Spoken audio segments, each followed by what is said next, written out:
على محمد وعلى أزواجه وذريته كما صليت على آل إبراهيم وبارك على محمد وعلى أزواجه وذريته كما باركت على آل إبراهيم إنك حميد مجيد. أما بعد، فإن أحسن الحديث كتاب الله، وخير الهدي هدي محمد صلى الله عليه وسلم، وشر الأمور محدثاتها، وكل محدثة بدعة، وكل بدعة ضلالة، وكل ضلالة في النار. اللهم إنا نعوذ بك من عذاب النار. Katika kitabu Ahkamul Janaiz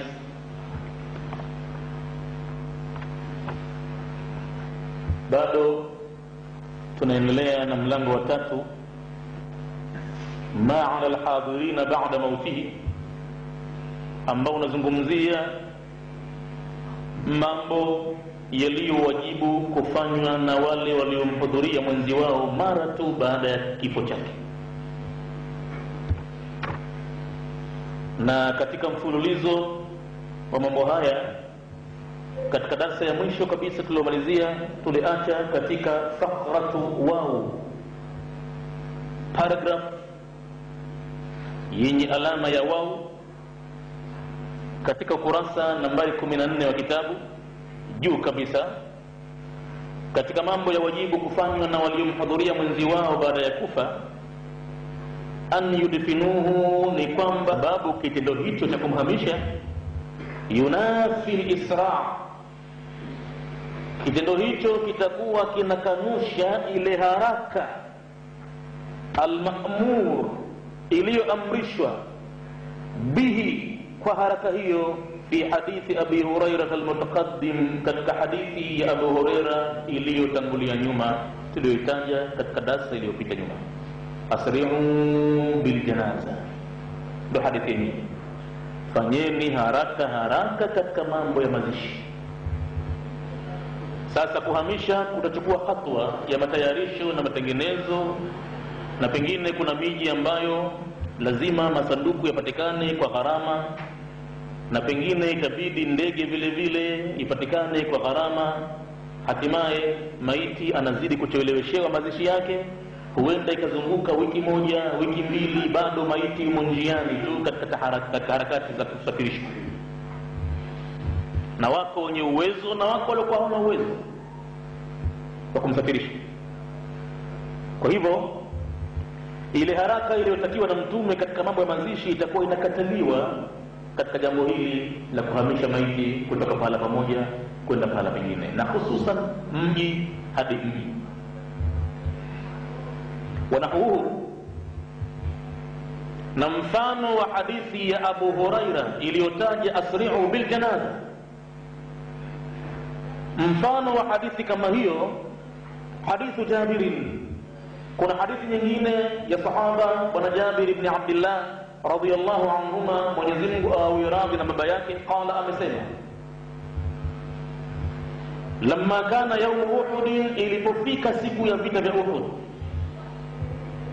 Kama tunavyojua sote, vita hivi mashuhuri sana ni vita vya pili vikubwa walipopambana Waislamu na Makuraishi. Na katika vita hivi kwa hakika Waislamu walipata msiba mkubwa mno, msiba wa kuuawa watu 70, isipokuwa hawakuweza kulipa kisasi Makuraishi kwa msiba waliopata wao, kuuawa watu 70 na kutekwa watu 70. Ama Waislamu waliuawa tu watu 70, lakini hakutekwa. Kwa kosa lililofanywa na baadhi ya Waislamu kukhalifu amri ya Mtume, ndio lilosababisha kupata kipigo hicho kikubwa. Alipata kipigo Mtume wa Mwenyezi Mungu sallallahu, mpaka kafika wakati akapinduka, akazimia, akatoka na fahamu. Wakadiriki Makoreshi kutoa tangazo kama Muhammad ameshauawa, na tangazo hilo waliliona kwamba labda litaweza kufanya kazi, kwa sababu aliuawa mtu aliyemshabihi sana mtume katika vita Uhud, akiitwa bwana Mus'ab bin Umair. Katika walimu wa mwanzo kupelekwa Madina, kabla ya mtume kwenda Madina, alitangulizwa Mus'ab bin Umair ili akasomeshe dini kule. Maskini aliondoka kwao Maka akiwa tajiri sana, milionea, lakini kenda kafa katika hali duni kabisa. Hata nguo ya sanda ya kufunika mwili wake Mus'ab bin Umair haikutosha kumfunika kichwani mpaka miguuni. Ilibidi miguuni kuzibwe majani. Kafa hivyo, na si kwa sababu nyingine ila mapenzi ya Mwenyezi Mungu yalikuwa zaidi. Katika vita hivi waliouawa 70 miongoni mwao walikuwa ni watu wa mbele sana katika kusilimu, bali miongoni mwao walikuwa ni watu wa karibu sana na mtume katika nasab, kama Sayyidina Hamza ibn Abdul Muttalib. Na miongoni mwa waliouawa alikuwa baba yake Jabir, bwana Abdullah ibn Amr. Watu 70 hawa, kama atapata bahati mtu ya kufanya ziara ya kuzuru mambo ya tarikhi, mambo ya historia ya Kiislamu iliyopita duniani, kama atapata bahati mtu kufika Madina, atafika pale Uhud, na pale katika vita, eneo ambalo vita vimepiganwa, basi watu 70 wamezikwa katika eneo lile. Sisi sasa tunaishi katika maudhui ya kwamba maiti anatakiwa azikwe katika ule mji aliofia, na haitakiwi kuhamishwa kutoka nchi mpaka nchi nyingine, kwani jambo hilo linakanusha ile haraka aliyotamka mtume, asri'u bil janaza. Na mfano wa hadithi asri'u bil janaza ni hii hadithi ya bwana Jabir ibn Abdullah. Jabir ibn Abdullah radhiyallahu anhuma anasimulia mkasa uliotokezea pale katika vita vya Uhud. Alikuwepo yeye Jabir, na miongoni mwa waliouawa ni baba yake pamoja na mjomba wake, ndugu wa mama yake, waliteketea siku ile. Jabir akabaki katika hali ya unyonge na simanzi kubwa, si kwa sababu kaondokewa na watu wake tu, bali Makureishi walifanya vituko vibaya kwa maiti za Waislamu. Ziko maiti zilichokolewa macho. Kimtazama binadamu shakufa, unamuona yuwazi katika uso, hakuna macho, unatisha. Wako waliovutwa ndimi zao zikavutwa zikatoka, alafu kakatiliwa mbali, ukabaki mdomo ufumbia wazi tu. Wako waliokatiliwa mbali matumbo, yakatolewa maini yao, na makufari wakatafuna maini ya binadamu. Kisha kufa mtu atafuna maini yake. Na wako waliokatwa viungo vya siri vikatumbukizwa katika midomo yao, alimradi vilikuwa viwiliwili vya Waislamu havitizamiki.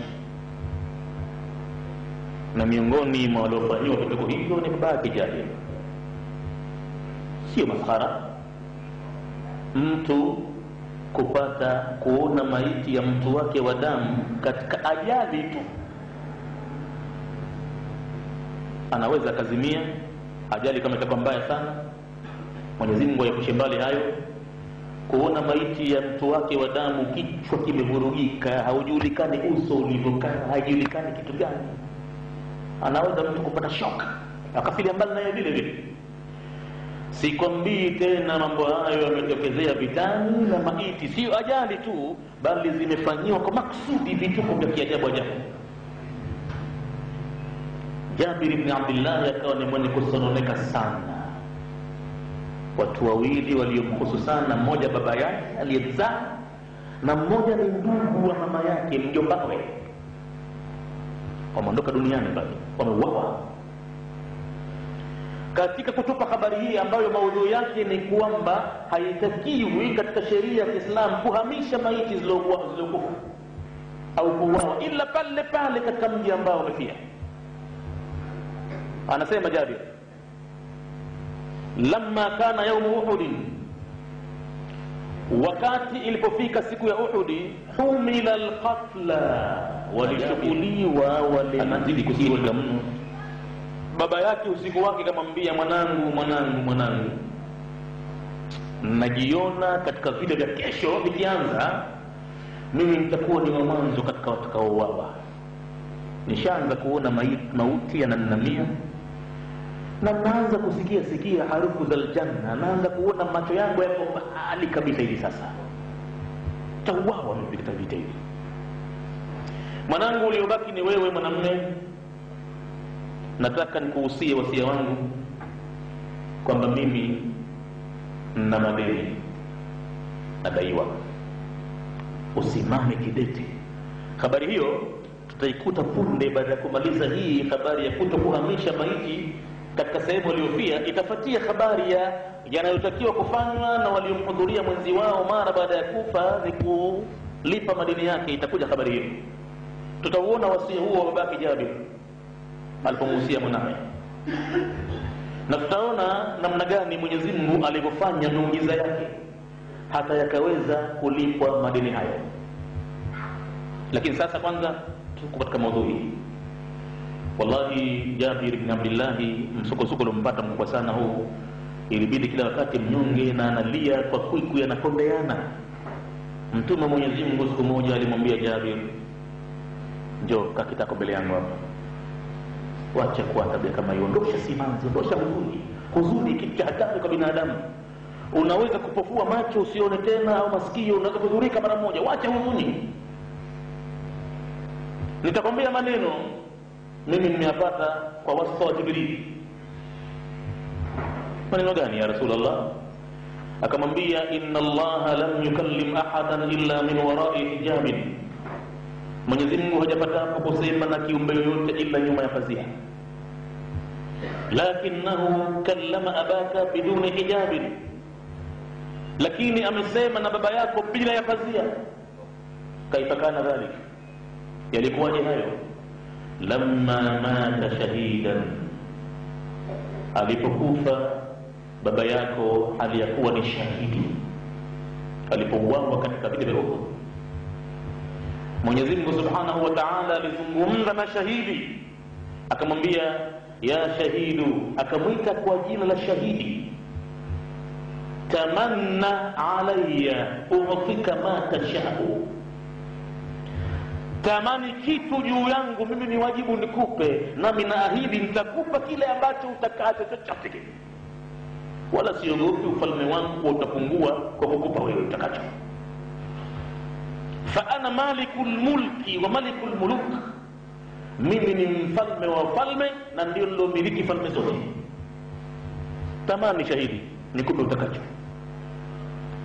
Baba yake Jabir bin Abdullah bin Amir akasema, atamanna an a'uda ila dunya, ya Allah, mimi kama kuna jambo nikipewa basi natamani nirejee tena duniani mara pili. Kwa nini nirejee mara pili duniani? Liuqtala fika maratan ukhra, ndio nikauawe kwa ajili yako Mwenyezi Mungu mara nyingine. Naona raha na staladhi kwa roho yangu imetoka katika jambo hili. Qala laqad sabaqa alqawlu minni annahum ilayha la yurja'un. Ulitakalo Jabir limekwisha tangulia tamko kutoka kwangu mimi ya kwamba huko duniani watu hawarejei tena wakifika hapa.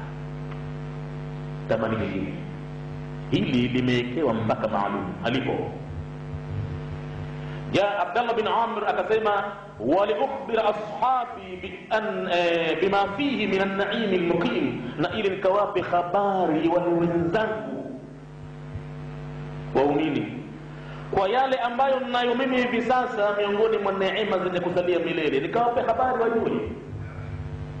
Qala ana ukhbiruhum bidhalik, Mwenyezi Mungu akasema kwa hilo huna haja ya kwenda wewe duniani, mimi mwenyewe nitawapa habari.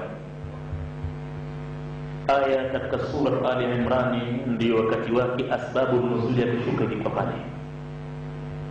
Mwenyezi Mungu anasema, wala tahsabanna alladhina qutilu fi sabilillahi amwata, na wala msiwadhanie wale ambao wameuawa katika njia ya Mwenyezi Mungu kwamba wamekufa moja kwa moja kwa upofu, hawana lao jambo bilala, bal ahya'un 'inda rabbihim yurzaqun, bali wako hai mbele ya Mola wao wanaruzukiwa huko waliko.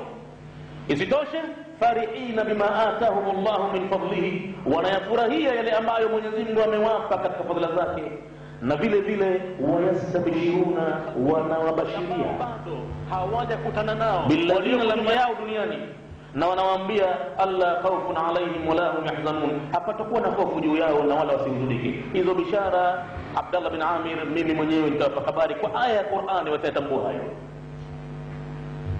Yastabshiruna bi ni'matin min Allah, wanawatakia bishara kwa neema za Mwenyezi Mungu. Wa anna Allah la yudhi'u ajra almuhsinin, na kama Mwenyezi Mungu hapotezi kabisa kabisa malipo ya watendao mema.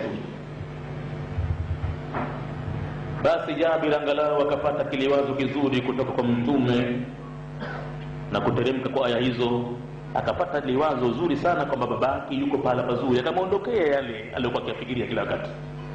Maana ilikuwa taa kila chakula anaona kama anatoelea damu ya baba yake, kaiona waziwazi. Kwa siku za mwanzo ilikuwa kila chakula anaona kama anatoelea maiti, anatoelea damu za watu wake, baba mzazi na mjombawe. Anasimulia Jabir ibn Abdullah, lamma kana yawm Uhud, ilipofika siku ya vita vya Uhud, humila alqatla, walichukuliwa maiti, liyudfanu, ili wakazikwe, bilbaqi, kiwanja kilichopo Madina karibu na msikiti wa Mtume Baqi. Na vita vimepiganwa majangwani huko katika uwanja wa Uhud, walichukuliwa maiti wale ili wakazikwe Baqi.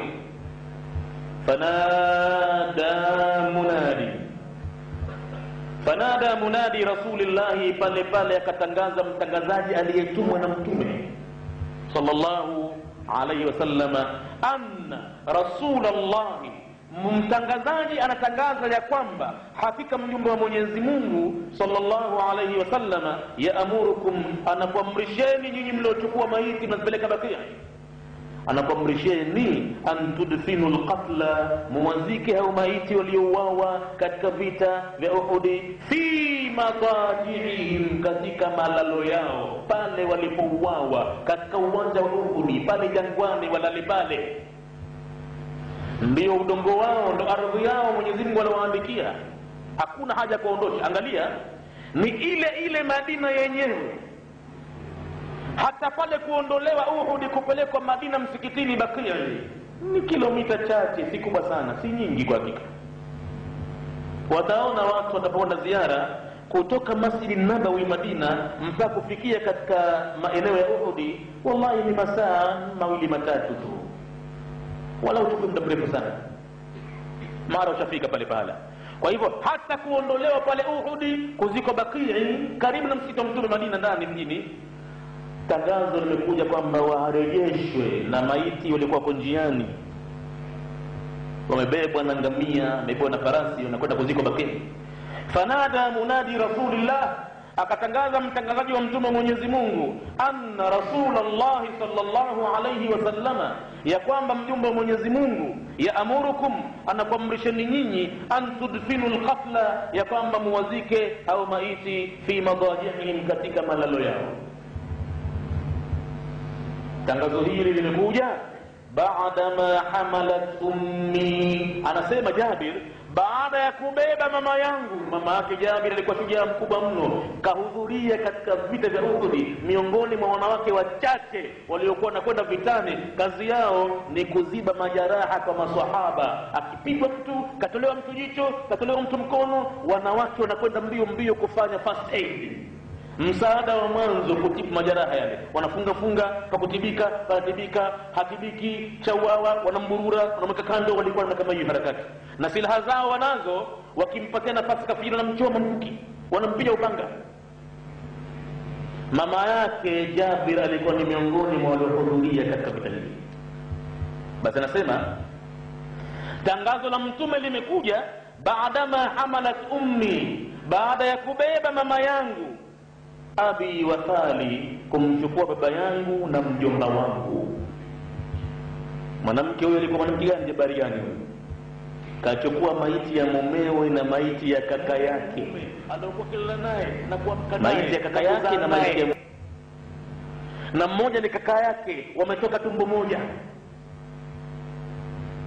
Kachukua maiti zile mbili, adilaini, hali ya kuwa amezining'iniza.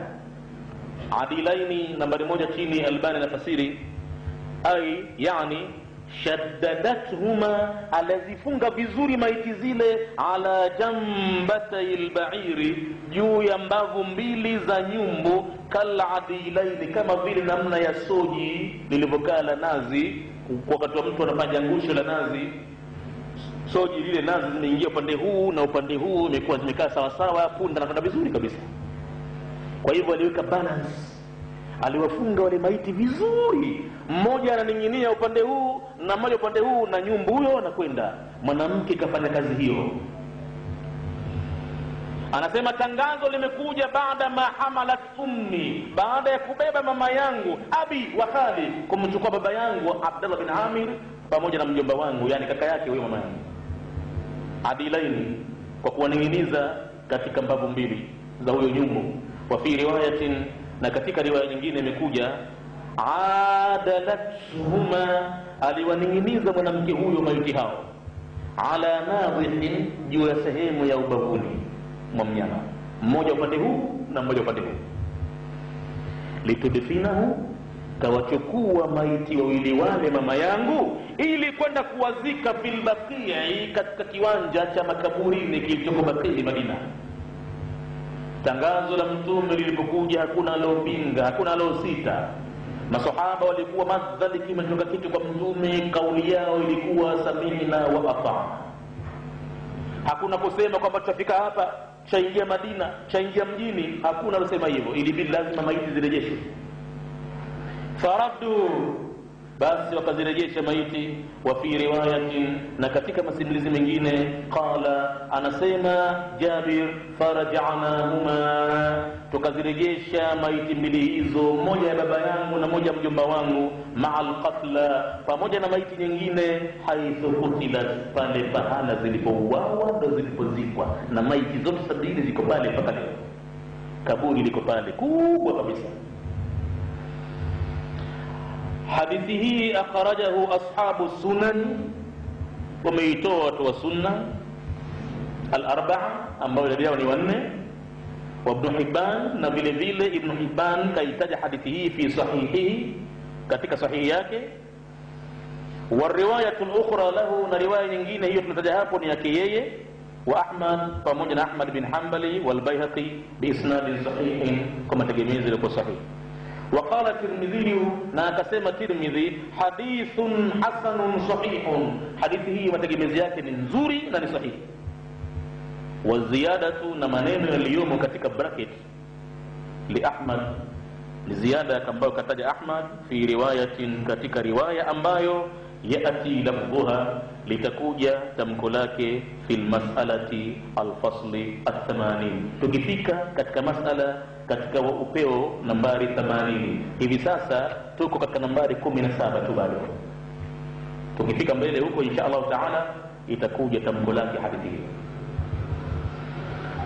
Walidhalik, na kwa ajili hiyo basi dalili imekuja hivyo, tangazo la mtume limetolewa kwa maiti ambao tayari washabebwa wanapelekwa Baqi kuzikwa. Tangazo la mtume, rejesheni maiti, zatakiwa zizikwe pale pale zilikofia. Watu wakarejesha maiti baada ya usumbufu mkubwa waliopata, na wengine walikuwa karibu wanaingia Baqi, ilibidi zirejeshwe. Walidhalika qalat Aisha, na kwa ajili hiyo basi akasema bibi Aisha radhiyallahu anha, lamma mata akhun laha, wakati alipokufa kaka yake, biwadi al-Habashati, katika jangwa la Habash, fahumila min makanihi, kaka yake maiti yake ikachukuliwa pahala pake ilipofia na kwenda kuzikwa pale pengine. Bibi Aisha kwa tokeo hilo alisema, jamani, kaka yangu amekufa na maiti yake imeondoshwa alipokufa, alipofia, na imekwenda kuzikwa pale pengine. Mimi, yani Aisha, kwa kuwa ninajua mtume kaagizia nini kwa jambo hili, ma ajidu fi nafsi, sinacho ninachokipata katika nafsi yangu kikubwa ndicho nacho, sio huzuni ya kuondokewa jambo lile ni fardhi, najua iko siku atakufa mtu yoyote yule, aidha kaka yangu mwanzo au mimi, najua. Lakini kitu kikubwa nilicho nacho moyoni mwangu kinaniuma. Ma ajidu fi nafsi, sipati jambo zito katika nafsi yangu, au yuhzinuni, au jambo la kunihuzunisha mimi, fi nafsi, katika nafsi yangu, illa anni wadattu, isipokuwa hakika mimi nimetamani, lakini wannahu kana dafina fi makani, kwamba kaka yangu laiti kama angelizikwa pahala pake alipofia, natamani hivyo, naona uchungu, inaniuma. Nambari 2 kaweka hapa Albani kwenye kitabu alipofika hapa maneno ya Aisha, wadattu annahu kana dufina fi makanihi, anasema qala an-Nawawi, amesema Imamu an-Nawawi, na imekuwa nzuri sana maneno hayo kwamba kayasema Imamu an-Nawawi, kwani pengine kama angezungumza Abdul Wahhab au Ibn Taymiyyah au Ibn Qayyim, watu wengine wangekataa kufuata maneno yao kwa sababu wametamka Wahabi. Wahabi ni watu ambao wanasukumiwa kila balaa, hawampendi mtume, hawamtaki mtume, wamezusha na hivi na hivi, ilhali wao wamechunga mwendo wa mtume sasa. Lakini alhamdulillah maneno hayo yanapata sasa hivi kayatamka Imamu an-Nawawi. Yeye ni mwandikaji wa kitabu cha Riyadhus Salihin, anajulikana maarufu, na ni mmoja katika wafuasi wa Imamu Shafi'i, ni mwana Shafi'i. Kwa hivyo baada ya kuona hili tamko la bibi Aisha, wadatu, nimetamani mimi, annahu kana, ya kwamba kaka yangu huyo, dufina fi makani, angelizikwa pahala pake alipofia. Akasema Imamu Nawawi fil Adhkari, katika kitabu chake maarufu kiitwacho Adhkari an-Nawawi.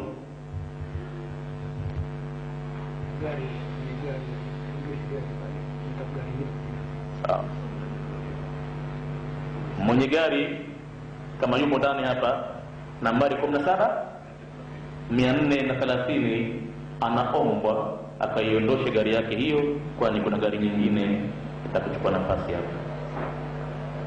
Kama kuna mtu hapa ndani ana gari nambari 17430, anaombwa akaiondoshe gari hiyo, kwani yatakiwa nafasi. Na tunaendelea. Basi akasema al-Imamu an-Nawawi fil Adhkari, kwenye kitabu Adhkari an-Nawawi. Kitabu hicho Imamu Nawawi ameweka ndani yake dhikri zote za mtume tokea na asubuhi mpaka analala usiku, katika mambo yote anayofanya mtume alikuwa akisema nini kwenye kitabu hicho. Mashuhuri sana kitabu hicho. Akasema Imamu Nawawi na kitabu hicho, kaandika yeye Imamu Nawawi kitabu hicho, anasema wa idha awsa, na kama atausia mtu alipokuwa hai kwamba akifa, bi an yunqala ila baladin akhar, kwamba aondoshwe, asizikwe hapa, nikifa mimi niondodeni hapa maiti yangu, kanzikeni huko kwetu, nipelekeni huko pale kadha kadha, haidhuru, gharama zote juu yangu mimi, naacha kabisa pesa zangu hizi hapa, msinizike hapa mistaki. Kama atausia hivyo, maneno haya yanasema Imamu an-Nawawi. Wa idha awsa, na kama atausia mtu katika uhai wake, ikiwa kwa mdomo au kwa maandishi, bi an yunqala ila baladin akhar, ya kwamba yeye akifa ahamishwe akazikwa nchi nyingine, al-Imamu an-Nawawi anasema la tunfadhu wasiyatuhu, hautotekelezwa wasia wake, kwa sababu ni wasia batil. Wasia wa mtu atakapohusia utafatwa, utatekelezwa ikiwa kausia jambo